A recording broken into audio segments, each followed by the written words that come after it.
Next, we're off to Saint-Emilion with Philip's wife, Sophie. I will take you in the little streets, and you see, they are paved. They're paved. So lucky for you, you have great shoes. Sometimes we have good fun because some people come with high heels, and it's, we nastily bring them here. And A UNESCO World Heritage Site, Saint-Emilion is one of those storybook towns that you didn't think could still exist, at least not in this timeless state. Named for the ascetic hermit Emilion, the town has a long history of both religion and warfare. You are on the church. The church is, underground. I think we could probably have a little tour. The foundation of the main church is hewn from solid limestone, and beneath it are an endless maze of catacombs. A great deal of wine was hidden here from the Nazis during the Second World War. Some even say that the very bedrock of this town is so riddled with tunnels that it is slowly collapsing. Don't forget those people. Hidden amongst its narrow streets are countless treasures to discover.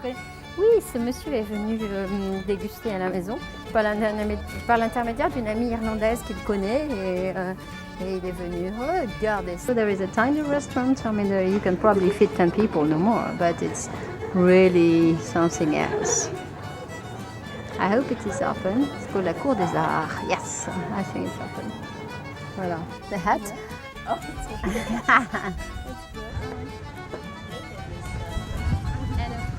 Besides wine, a specialty of the region is the macaroon, a light almond cookie. It even has its own special wine accompaniment. You have to try the macaron with the crémant. The crémant.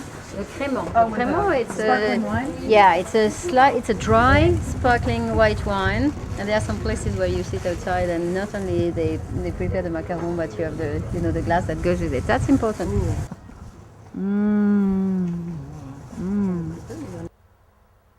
The town is the center of the Saint-Emilion appellation, famous for its elegant style of red wine. The most famous of these is certainly Petrus, a pure Merlot and one of the classic Grand Cru of Bordeaux. As a special treat, Sophie takes us to another Grand Cru estate called Chateau Tour Grande Forêt in the sub-appellation of Saint George.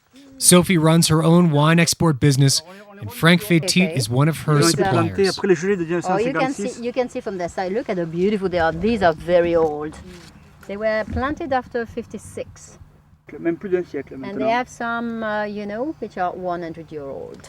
And even more, maybe. C'est des pieds qui ont été plantés juste après le phylloxéra. Sophie runs her own wine export business, and this is one of her suppliers. Look at that. Voilà. Black currant. Oh my God, Oui. c'est déjà pas mal. Bon, c'est une règle à peu près pour tout le monde, je Et crois. votre vinif, il Les n'a gros pas degrés, stoppé cette au année. milieu? Non. Ça, c'est que les jus de gouttes. I said it's really good. It's the first. It's the wine that comes, first by gravity. Free run? C'est par gravity. Almost every winemaker we meet sends us off with a bottle or two of wine. Very. Today, Frank gives us something very special. So this gentleman is going to give us for dinner a bottle of 1975. So, it means it was made by his parents. So we are going to probably taste something totally different in style. But again, we are going to see the terroir, how it was then. Intéressant. C'est très gentil. Waouh! Voilà. Vous êtes gentil. Ils ont été Voilà. reconditionnés il n'y a pas trop longtemps. Oui, on les a reconditionnés en 1999. They were recorded en 99. C'est extrêmement gentil. Merci beaucoup. C'est avec plaisir. Ah bon?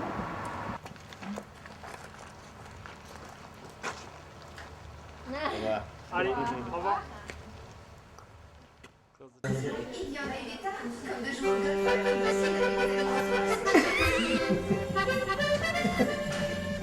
Benjamin, you're not shy anymore. What happened? Back at the ranch, Sophie is busy cooking yet another wonderful meal for us. Un peu de crème et un peu de cognac dans la sauce. Et ça va bien l'arranger, tu vois.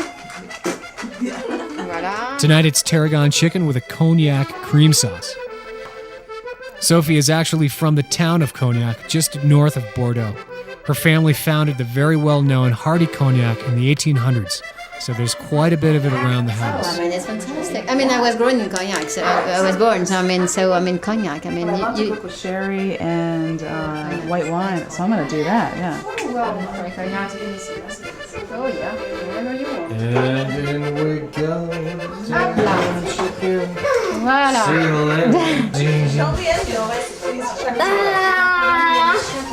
Check your oil. No, it's time to get out of the kitchen because it's a secret. And don't forget we have a nice bottle to drink. So I'm going to cook this organic chicken. Oh baby!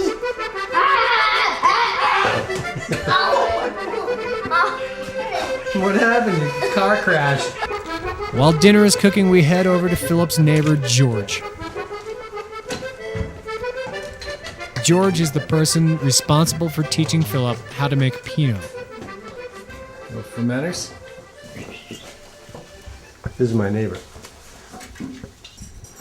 This is the guy who taught me how to make Pineau. In some ways, you can say that the child is father to the man. Let's taste George's, the original. Pineau. How do you say it again? Pineau. Well, I said Pinot d'Aquitaine, but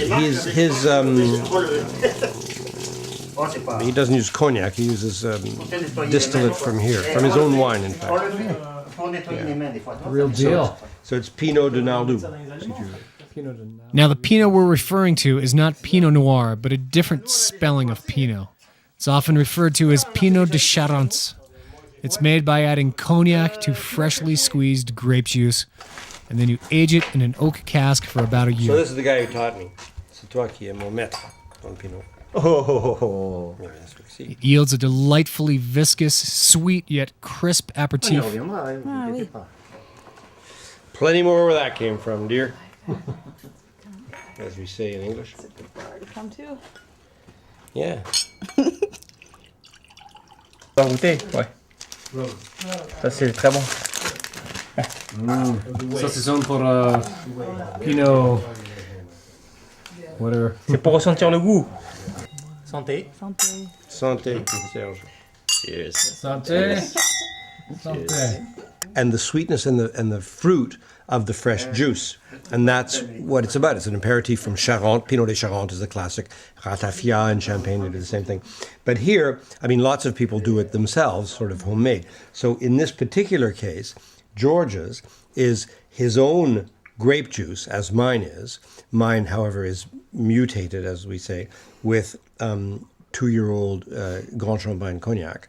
You know, this is what Fantastique. civilized life was meant to be about, you know. I agree. It's not the rat race. You know.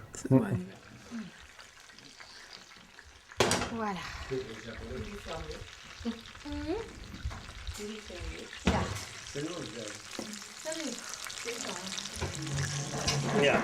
Here you go. This is what you were drinking.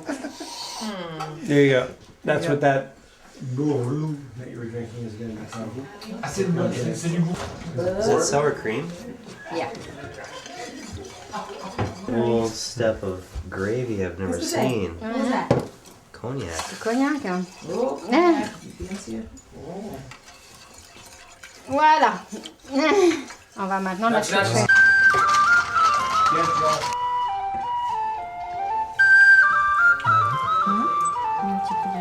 Never seen that before, Joel. So how is, are you tasting the new wine? Well, we're starting with Subject's request and answer. jolly good. JFG, as we say. Très très bon. It's really good. I mean, you have an aged wine, so the texture is different. It's not as fleshy as it used to be. We begin to realize the difference between a blockbuster tasting wine and a food wine. Fais pas tomber parce que ça fera mauvais son. Fille me disait, non mais c'est vrai, Qu'est-ce que c'est? j'aime mieux par goût le 60-year-old cognac. champagne cognac. Crunch. After dinner, we adjourn to the Nardou for a few more glasses of Pinot and a couple of beers. Just check.